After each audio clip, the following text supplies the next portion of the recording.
اور ابراہیم نے اپنے بیٹوں کو اسی بات کی وصیت کی، اور یعقوب نے بھی اپنے فرزندوں سے یہی کہا کہ اے میرے بیٹو، اللہ نے تمہارے لیے یہی دین پسند فرمایا ہے، تو مرنا تو مسلمان ہی مرنا۔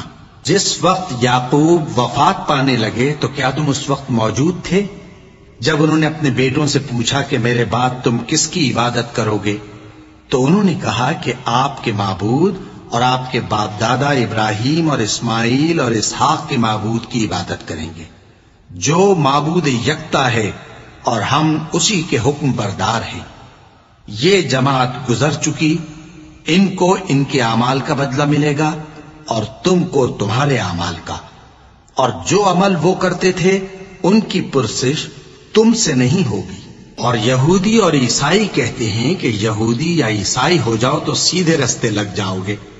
اے پیغمبر، ان سے کہہ دو نہیں، بلکہ ہم دین ابراہیم اختیار کیے ہوئے ہیں، جو ایک اللہ کے ہو رہے تھے اور مشرکوں میں سے نہ تھے۔